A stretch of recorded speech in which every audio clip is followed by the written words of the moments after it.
as students, we're like a vase. If the vase is upside down or it has a hole, it is not a proper vase to receive anything.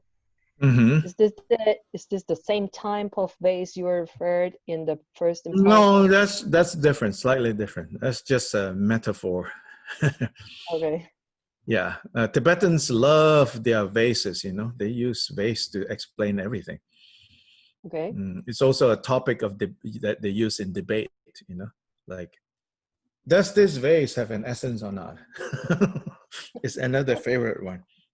Okay. Thank you. Yeah, those are teachings on, basically saying, if you're an upside down vase, not possible. If you're leaky vase, not possible. If the vase has dirt or poison in there, it's not possible. Yeah. Yeah, but they love their vases. Then it just means, literally, I mean, we translate as vase, but it has more connotation of a vessel. So then in English, we have that expression, are you a proper vessel? Meaning, are you a proper, recipient? Yeah. Here, actually, vase has the meaning of, in part, why it's called vase empowerment is because it's done through, a precious vase, a kalasha in Sanskrit, kalasha. And when we're in India, remember on pilgrimage, I said, actually, the Indian vase is quite different from the way the Tibetans have the vase now. The Indian vase, I don't know, who has it easily that you can bring? Mine is hidden somewhere. If you have, you can show the rest of us. When we were on pilgrimage in India, Maria Carmen, I think, Claudia, yeah.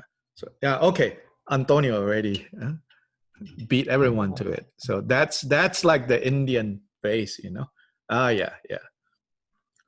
So that's more of an Indian style vase, for Abhisheka. So even now in Hindu temples, when they bathe the deity statue every day, there's a ritual of bathing the statue in temples, like actually bathing with water and ghee and milk and yogurt and honey. They use that and they call it Abhisheka. The same word that we use for empowerment. It's very common in Hindu temples. When they offer that to wash the deity, they call it an Abhisheka. Yeah. So the receiving of empowerment, often we say, the receiving of empowerment is like the passport to Vajrayana practice. That without empowerment, you cannot practice Vajrayana. Actually, the significance of empowerment is more than just a passport to Vajrayana practice. In fact, you can say, from one perspective, at the heart of Vajrayana practice is receiving empowerment. And here, we're not referring to, going from one empowerment to another empowerment to another empowerment, We don't mean that. We actually mean like this practice, like the Samadhi empowerment. Because it is by receiving empowerment that we finally become Buddhists. So during the Panashavari empowerment, I said, there is then using empowerment, there's also, right, the path empowerment and the result empowerment. Right? So path empowerment, so there's basis empowerment. Basis empowerment is the Vajra master present, you the disciple present, whether virtually or physically, and you receive that empowerment. In this context, that is called the basis or ground empowerment. Path empowerment is your practice of the deity practice. Fruition empowerment is when you are finally Buddha, and in that moment before, or right before you are Buddha, right? it is said that, for example, the Vajrayana telling of Buddha Shakyamuni's enlightenment, they say ordinary beings, of course, cannot see this. But in fact, what happened under the Bodhi tree, not only did he defeat Mara, but in that moment, right before he was, a 10th Bhumi Bodhisattva to an 11th Bhumi Buddha, right in that last moment, all the Buddhas of the 5 families, male and female, all the bodhisattvas, male and female, all the wrathful deities, male and female, they all came and gave that empowerment, which of course, there is a version of that during the basis empowerment. During the empowerment ritual where there's a Vajra master. And also, if your daily practice is very extensive, it's also in there. But the actual kind of receiving of empowerment is that which will ripen you into Buddha.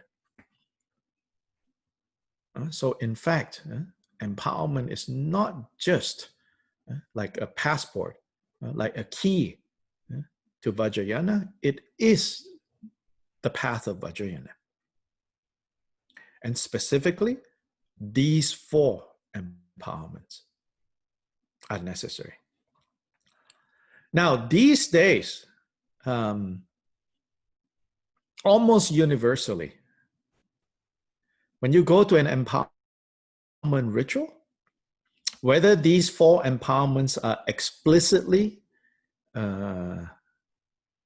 present or implicitly present.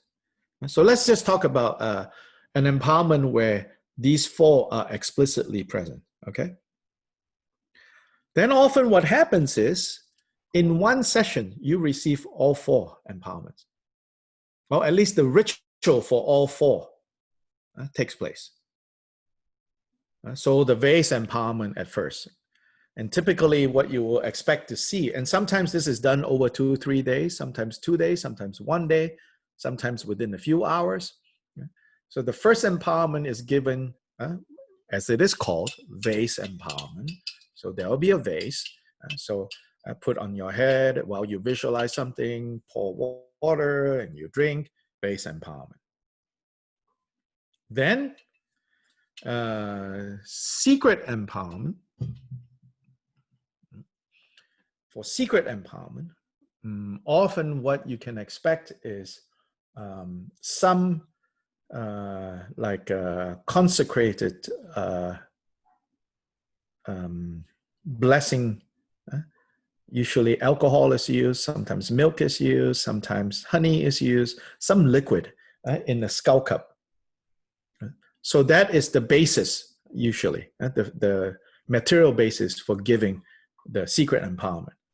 Of course, the Lama will say, you visualize this, that, but the actual, not the actual, but the physical material that you will, then you take and you trace that. That's the secret empowerment. Then the wisdom knowledge empowerment.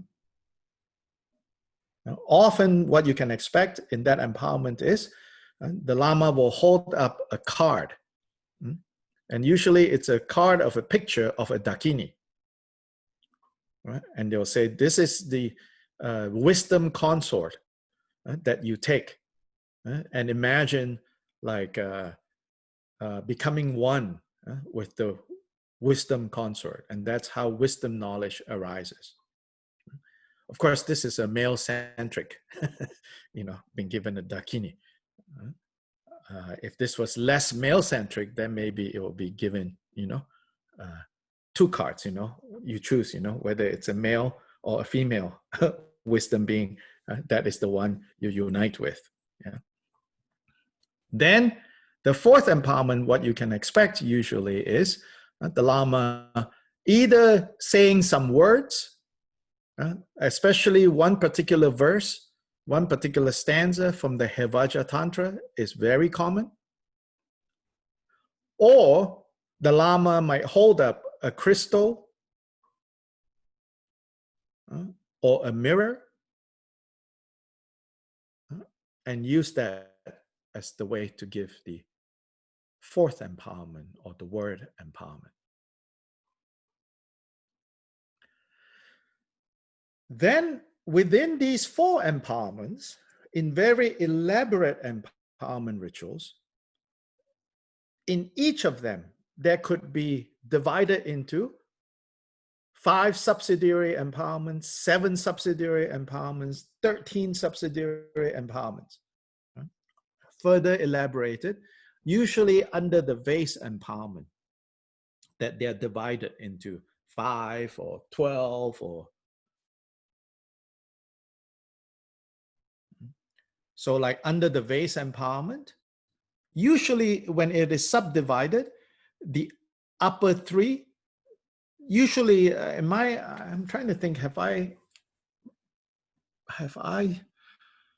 yeah, usually the upper 3 is not further divided. Definitely the fourth, the word empowerment, is not further divided. Sometimes the other 2 might have further divisions, but when there are divisions, almost always it is under the vase empowerment that there are further divisions.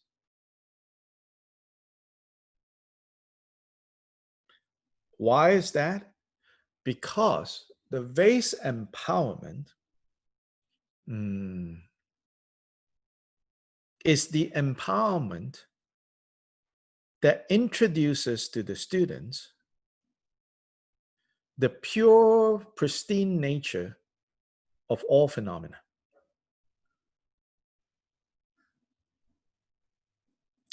So under that vase empowerment, even though it's called vase empowerment, there could be the subsidiary, kind of divided into the Vajra empowerment,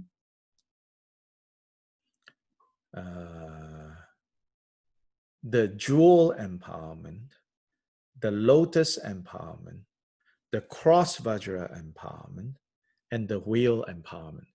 These are emblems or symbols of the 5 Buddha families. The Vajra family, the Ratna family, the lotus family, the karma family, which is symbolized by a cross Vajra, and then the wheel at the center. And then there's like crown empowerment, like the Vajra crown. Then there's the pennant, this 2 things that comes down from the crown, that empowerment.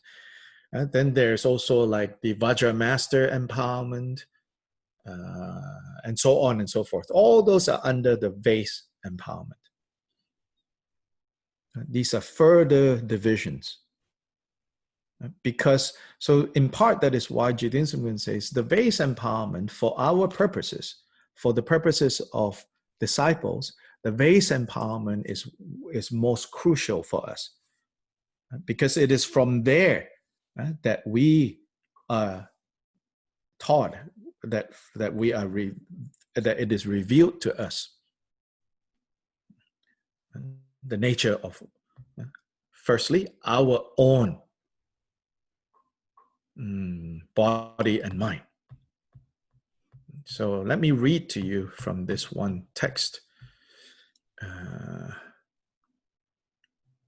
It says, once you receive the vase empowerment, your aggregates, skandhas, and elements, dhatu, are ripened into deities, are matured into deities.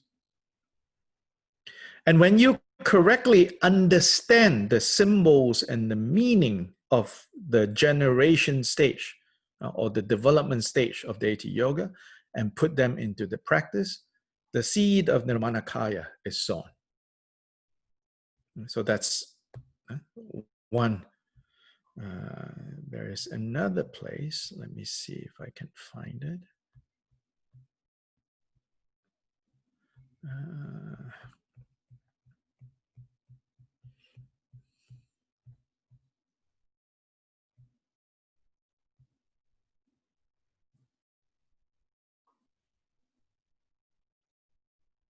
Yeah, so it says here in more detail, it says, And the main point is to confer the vase empowerment and give its pointing out instruction while focusing on a method that successfully reduces the disciples' habitual tendencies and deluded clinging to outer and inner, gross and subtle, solid and ordinary world with beings. So the vase empowerment's chief purpose is to do that. See, because we are beings with bodies, right? We are beings with bodies. So our most powerful fixation and attachment is to physicality. So vase empowerment is important because the vase empowerment, the purpose of that is to point out, to introduce, so it says pointing out instruction or introduce to disciples that the world, so I read, the world and beings of the world, everything animate and inanimate, and comprised of the aggregates, elements, and sense factors, has since the very outset never been anything but the mandala of the deity. Right then, through the master's kindness and instructions, the disciple's obscuration of momentary delusion is cleared away. He is able to understand how the external world is in fact a celestial palace and its inhabitants are indeed a mandala of deities. Through the conferring of the 5 knowledge empowerments, this is a subdivision of the vase empowerment called the 5 knowledge empowerments of the 5 Buddha families. The disciple understands and realizes exactly how it really is. He or she realizes that their inherent possession, the 5 aggregates, are primordially the 5 male Buddhas. The 5 elements, meaning the physical elements, are primordially the 5 female Buddhas. The 5 poisons are primordially the 5 wisdoms, and so forth. This signifies having obtained the vase empowerment and having embodied its objective. So the objective of the vase empowerment is to point out, is to show, is to demonstrate, is to convince us what we habitually fixate and grasp as the world, as the beings outside, inside, like, don't like, good, bad,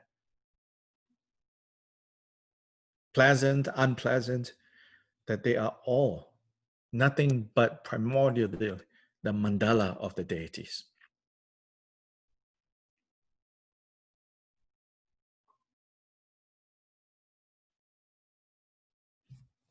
That's the objective. And that's what we need to train when we say, oh, I have received the first empowerment. Receiving it is just to be introduced. Then you have to practice the first empowerment. So because our fixation is strongest onto external phenomena, actually external include our thoughts, in Buddhist talk, external is not just tables and chairs. Our thoughts are also external because I am thinking thoughts because we have made a split. So external even includes thoughts. So to relate to everything external in a completely different way than we habitually relate to, and to see that they are primordially the 5 male Buddhas, the 5 female Buddhas, the 5 primordial wisdoms, and so on and so forth.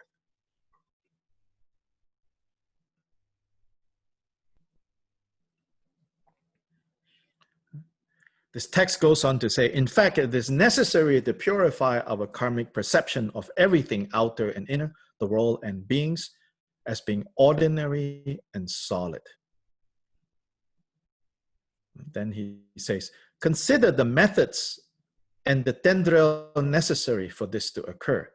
He says, during an empowerment ritual, at the time of the descent of the wisdom beings, sometimes a blindfold is tied Some of you have attended those empowerments. You tie a blindfold, right, on the recipient in order to interrupt the thoughts that cling to visible forms as ordinary. That's why you tie. But most of the time, we don't know why we tie. So if you cannot recognize what is going on, how can you understand what is going on? If you don't understand what is going on, can you even experience what is going on? If you cannot experience what is going on, how can you even have any realization of what is going on? Yeah. So here, blindfold is tied. Music is played. Why? To stop the thoughts that cling to sound as ordinary. Smoke prepared from substances such as incense and resin, causing the wisdom to descend, is spread. The incense is spread to halt the thoughts of smell as ordinary. Then perhaps consecrated nectar is given to interrupt thoughts that fixate on taste as ordinary. The physical position of the sevenfold posture of Vairochana, or the Vajra posture, that you should sit like that, is taken to stop thoughts that cling to touch as ordinary. Finally, the steps of visualization, emanating and absorbing, light going out, emanating, absorbing light, is to interrupt the deluded clinging to our mind as ordinary. Moreover, the master, by the power of making the blessings descend through his own steadfast samadhi, interrupts for a short while the disciple's deluded perception of ordinary body, speech, and mind. The foremost disciple experiences the unobscured dawning of self-existing co-emergent awareness or wakefulness, Rigpa.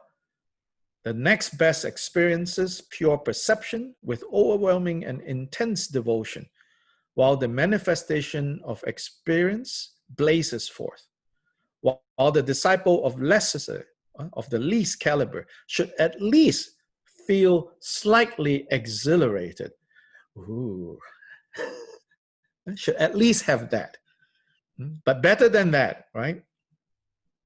It's pure perception that is overwhelming. You can momentarily, just for a short moment, see and appreciate how, yes, indeed, everything is Buddha. And then, of course, you go back to ordinary. Naropa says that is actually that experience. Momentarily, you see, you have this overwhelming sense and devotion that everything is pure. Naropa actually calls that the fleeting, meaning not stable, the fleeting experience of the first bhumi. He says it's possible to experience the first bhumi during empowerment. A flash of the first bhumi, and then gone.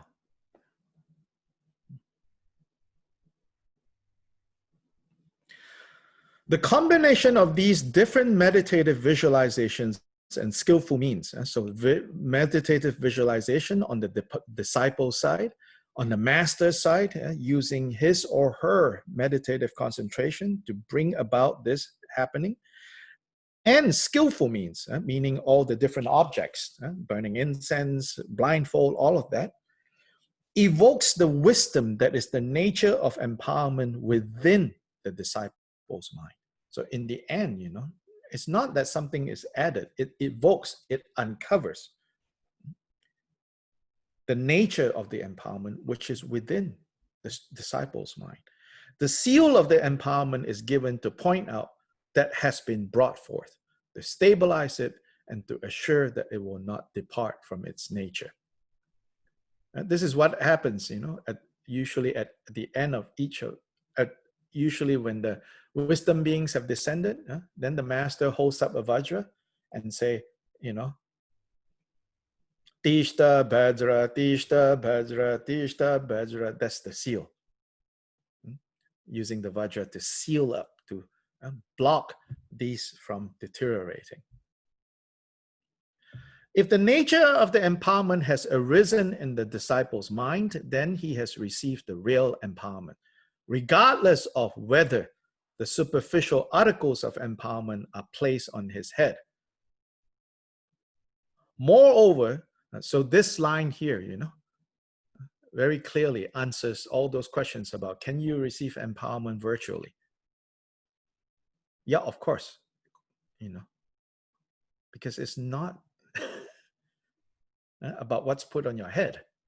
It says, moreover, should he realize the nature of the vase empowerment with regards to the path of liberation during the development stage practices or generation stage practices, he need not depend on a mind-made practice of imaginary projections, for he is liberated from the good clinging of fixating on shapes and colors as the deity. So here he says, in fact, if you really have understood the vase empowerment, you don't even need to artificially try to turn everything to make them look like, Indian deities or Tibetan deities, or Indian paradise or Tibetan paradise. He calls this the good clinging. You don't even need this good clinging. For such a person, all that appears and exists dawns as all-encompassing purity, and therefore all attachment and aggression towards self and other, enemy and friend, good and evil, and so forth, are naturally liberated. As long as the nature of the empowerment is not understood, even if a mandala were arranged to fill the entire country, and hundreds of thousands of vases and so forth were placed upon the disciple's head, and he were given as much water from the vases as he could carry off, his mind will remain unmoved from its former ordinary state, without any impairment whatsoever to its mundane deluded clinging.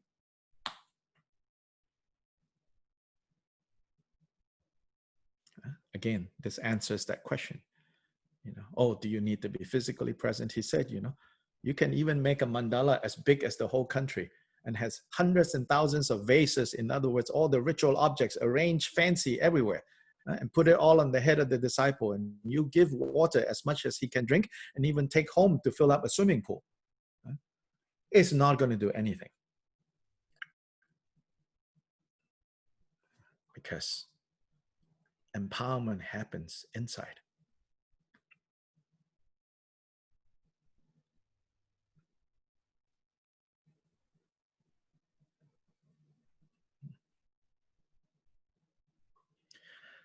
He says, when the nature of even the vase empowerment has not arisen within the disciple's mind, he's not eligible to receive the higher empowerments and will in any case not comprehend them.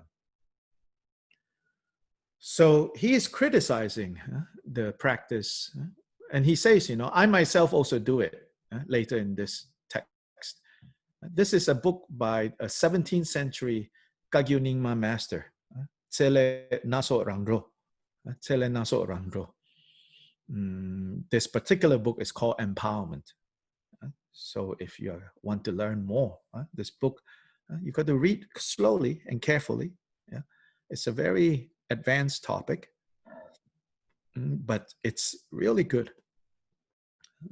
It says, when the nature of even the vase empowerment has not arisen within the disciple's mind, actually he's not eligible to receive the secret empowerment, the wisdom knowledge empowerment, and the word empowerment. Because you have no basis. He's not eligible, he's not allowed, not because there's some kind of Buddhist God that says, you out, you out, you out. Simply, there's no basis to receive the higher empowerments. So he goes on, he says, when the seeds of the ripening empowerments have not yet been sown, how can the leaves and the fruit of the liberating path grow forth? Further empowerments will therefore be nothing more than futile effort on the part of both the master and disciple, and in the worst case will form the circumstances for the downfall and violation of divulging the secrecy of mantrayana. In fact, he says superficially performing more might even cause that. And so he's warning in very strong terms. Like he's saying, even in 17th century Tibet, he says, we're doing this wrong.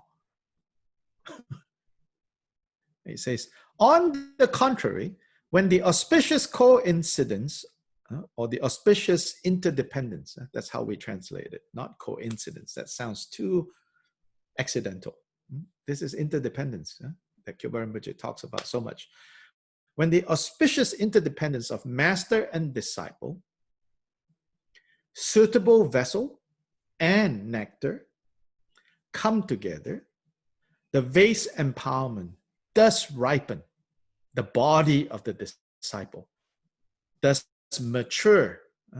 In fact, what it matures is not literally the body. What it matures is the disciple's perception of the body. So it ripens, it matures the disciple's perception of the body so that his aggregates, nadis, meaning channels, and elements are purified, and the 5 poisons dawn as wisdom. Through the power of that, then he becomes a suitable recipient for the secret empowerment. Such a disciple can, by means of the physical mandala of master and consort, be given the secret substance on his tongue and have the nature of the empowerment pointed out. This is talking about the secret empowerment.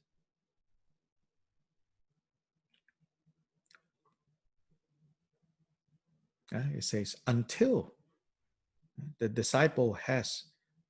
And so, back up, if you go back up to this section, what is the purpose? To see everything as deity.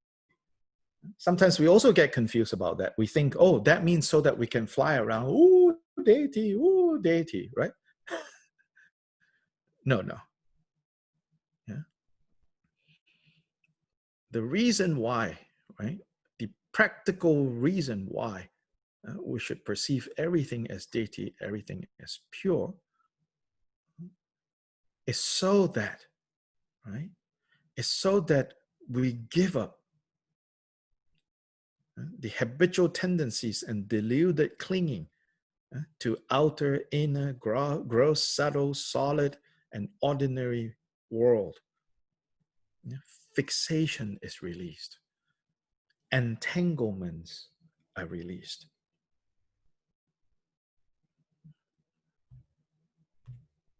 That is why.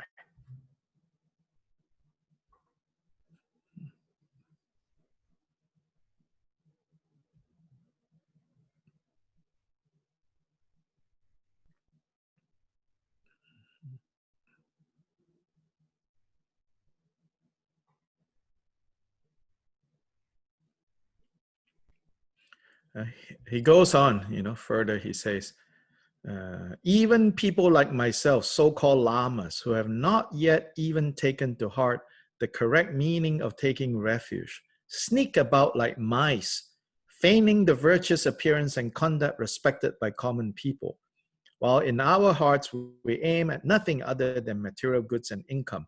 We expound the Dharma, confer empowerments, give instructions, ordain monks and nuns, perform consecrations, and undertake rituals for the sake of the dead. Motivated by presumption, we shy away from nothing, though we lack the power to act in the capacity of a Vajra master. Many so-called lamas, lacking even the virtue and power of having chanted as many as 1 mala of the 6 syllables, find it enough to know merely how to hold a Vajra and bell, because they are an incarnation, a tuku of such and such a sublime person, or belong to a special bloodline. They proclaim that whoever connects with them will be benefited, yet their behavior is akin to the example of showing a deer's tail in order to pass off donkey meat as venison. That's a Tibetan saying. You're actually selling donkey meat, but you put a deer tail at your shop and pretend that this is venison. Or tying a bell on the neck of a cow that doesn't give milk in order to sell it. It says, on the other hand, the arhats, the great panditas and siddhas of India, gladden householders and common people by teaching the law of karma, the basis of purity, which is love, compassion, joy, and equanimity, the progressive and reverse order of dependent origination, and the merit of generosity. Moreover, not a single source, not a single one of them mentions the bestower of empowerments in the way we Tibetans perform them. Nowadays, in 17th century Tibet, Kham, Gongpo, all the Tibetan areas, and other districts, certain lamas make concerted efforts to collect offerings and hoard food and wealth by trading empowerments and teachings as commodities, under the pretense of inspiring people to virtue and benefiting sentient beings. Crowds of people, many of whom do not even know the alphabet and just happen to be around, are gathered for the empowerments by deceitful means, such as beating drums, blowing conches, performing dances and plays, arranging group practices of young maidens, and giving talk meals. Many of these people, never questioning whether or not they are a suitable recipient, nor thinking about the wisdom that is the nature of the empowerment, participate in empowerments half-heartedly, aiming merely to entertain themselves and enjoy some companionship. Others who feign faith or understanding of the Dharma may participate in empowerments for the sake of dispelling sickness or evil influences and reducing the effect of their inauspicious year, or to remedy a negative divination or astrological horoscope. In such cases, regardless of whether or not the Lama explains the empowerment, the participants are completely obscured by the three defects of the vessel, the one that Cecile asked about, and the 6 impurities, and will not understand the meaning. Believing that empowerment is a mere touch on the head with ritual articles, they walk away from the ceremony with vacant gazes, lacking the faintest idea about what the master pointed out. This type of empowerment ceremony is indeed quite common.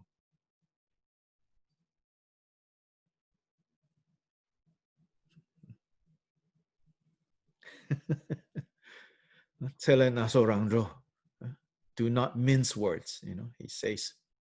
This is very negative, don't do this. Mostly he's warning his colleagues, other lamas. He says, even I myself sometimes have to do this. And the pressures are great. So questions, comments?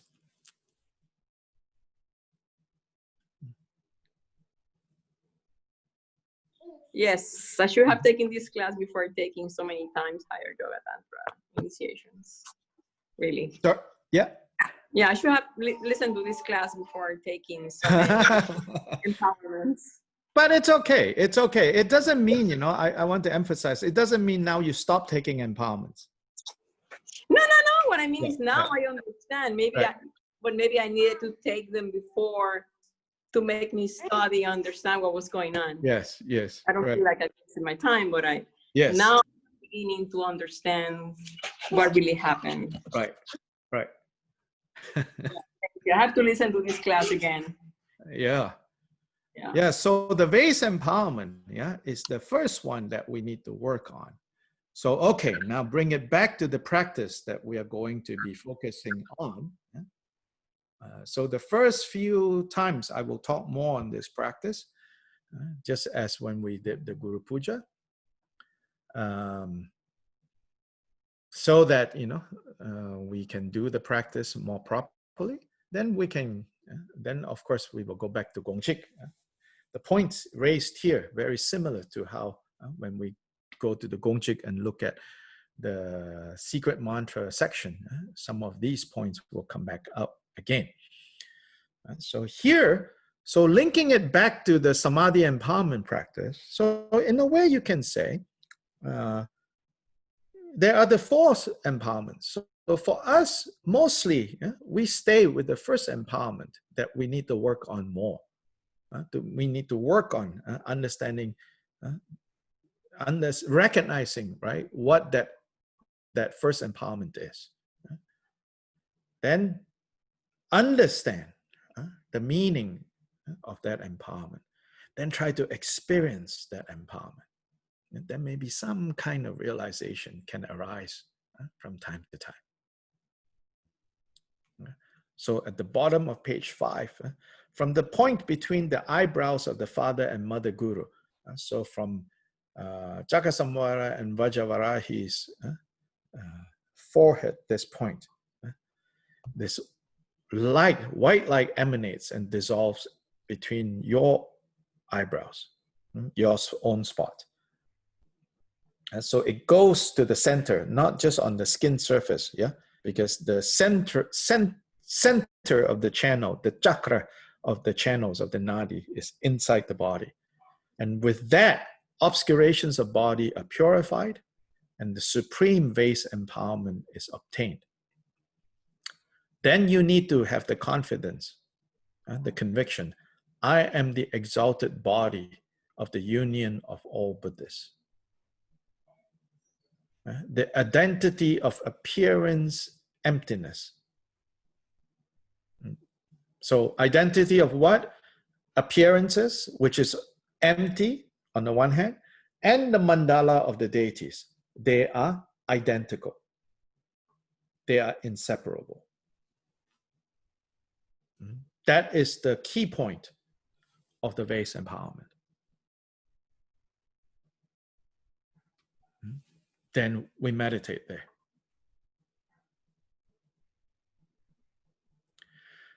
When we're meditating there, then, whether we use breath or whether we keep the visualization, at first you need the visualization, the light goes in. And then after that, if you want to kind of relax that visualization where you just observe your breath, or you want to keep the visualization, yourself as idam, clearly, keeping clearly the visualization, yourself as idam, then your guru as Heruka and Vajavarahi, white light comes to the center. You can keep that experience of that white light coming and that white light going in to the center of that chakra, of that center means, a chakra actually means center in this case. It goes in there, and then that light nectar flowing into all the channels, filling every channel. There's said that there are 72,000 channels within this body. All the 72,000 subsidiary channels, all completely filled with this light. So that all negative karma of the body is purified, and then more importantly, fixating on external phenomena as substantial, as real, as solid, all that need to release. Release. I say release because right now we are holding tightly. So need to release. Then experience that. Stay in that state and just dwell there. Just remain there. Then even though, right, according to Tselet Naso Rangro, we don't yet have the basis to receive the secret empowerment, the wisdom knowledge empowerment, and the word empowerment, we go through the practice as a way to kind of prepare ourselves. So we do the next one and the next one and the next one as a tendril, as an auspicious interdependence. So also, what Tselet Naso Rangro is saying, it's not like the whole thing, the whole picture.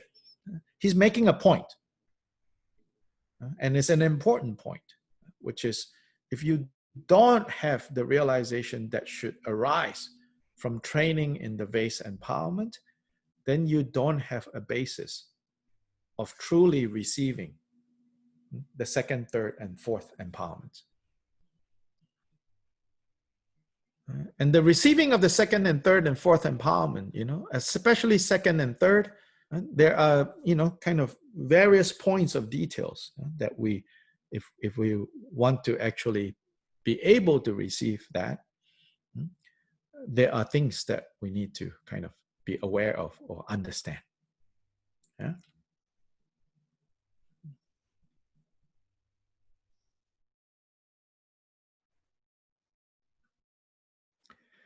In fact, Kyoba Rinpoche is in Gongchik, he will say, you know, vase empowerment, absolutely, we need to train in, because it's the basis. Word empowerment is that which finally kind of purifies everything to lead to the state of Buddha. And in that case, the second and the third empowerment can actually, under some circumstance, not be directly done as long as the fourth we successfully receive. So even though the first is the basis for the other three, the second and the third are not exactly 100% required literally for the fourth to arise. So this is more details. And we'll see why he says, you know, the second and the third, you can receive it in an indirect way, so that, because the second and the third is for the purpose of the fourth to arise. But we'll look into that. Yeah, maybe not in the context of this practice. When we arrive at the chapter in the Gongchik on that, we'll hear more. Yeah. Any questions, comments? This tied together a lot of loose ends I've had around empowerment and everything else. Thank you very much. Oh, good, good.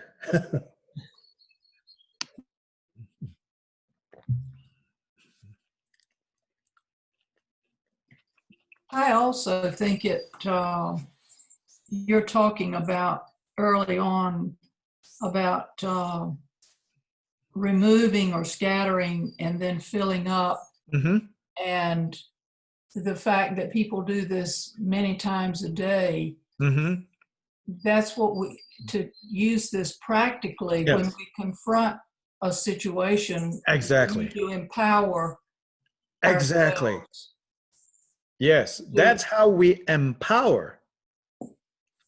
When we most need this, right? We empower ourselves.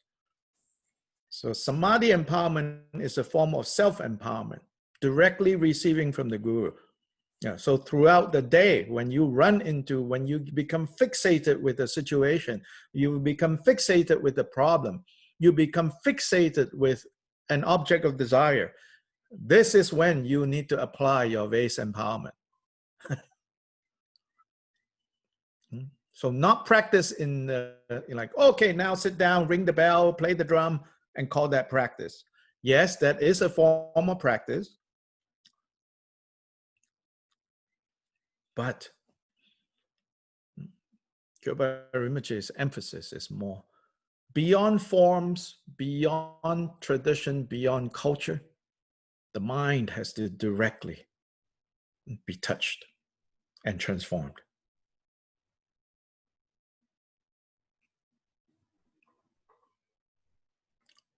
It would seem to me that if we can be reminded during the day of this and think about it and attempt it, it will make the literal vase empowerment occur. Yes. On the Oh yes. Oh yes. Yeah.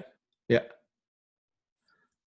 So elsewhere, there's a Vajra statement that says, you know, the empowerment is finally received, any of the four, when the meaning of it has arisen in our hearts. So in the commentary, Chodra gives some example.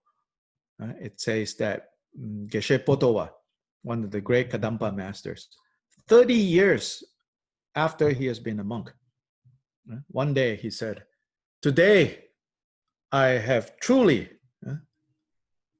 become a monk, and all is thanks to the kindness of the layman of Reting. The layman of Reting is Atisha's main successor. So that statement is ironic on a couple of levels. Yeah? First, Geshe Potowa already became a monk 30 years ago.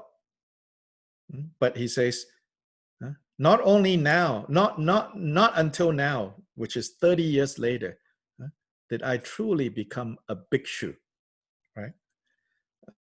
A bhikshu, a monk. But it's a play of words there too, as in a monk, a true monk, he's saying.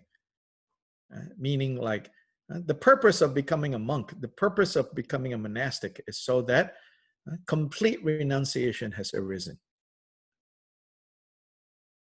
There is the external aspect of becoming a monk. You shave your head, you wear certain robes, you don't wear other things. There are do's and the don'ts. Those are all the trainings. But the essence of becoming a monk is true renunciation. He says, today, finally, I've become a monk. Then the second irony is, he says, and this is thanks to the kindness of the layman of Reding. As a layman, no matter how great his attainments, formally, he cannot serve as a monastic preceptor.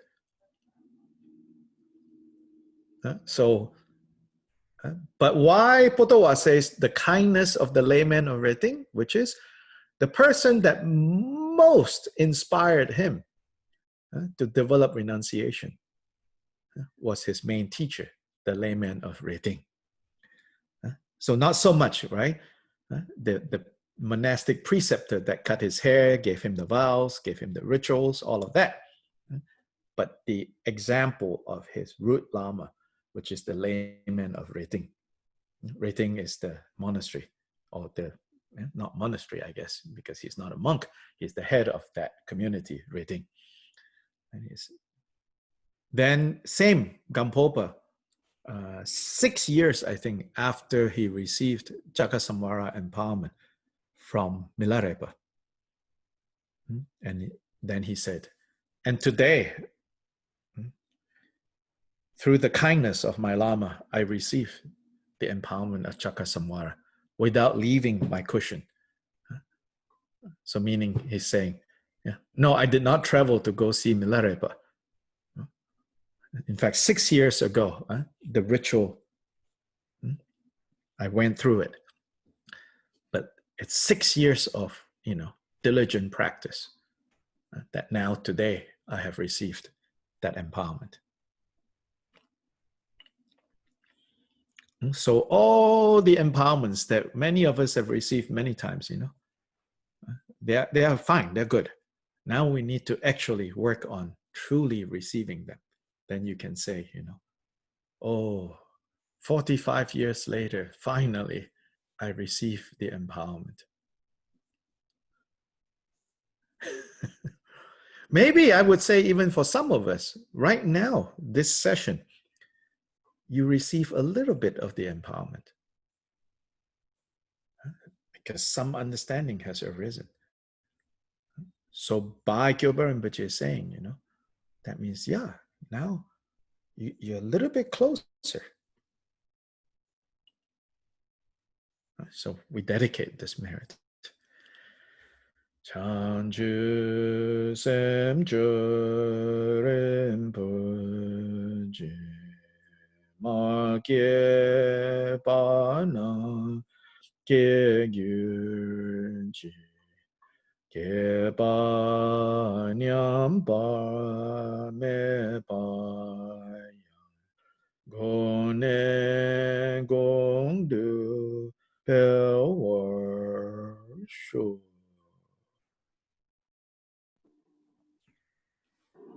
Terima kasih. Okay, ta-ta. Thank you. Thank you.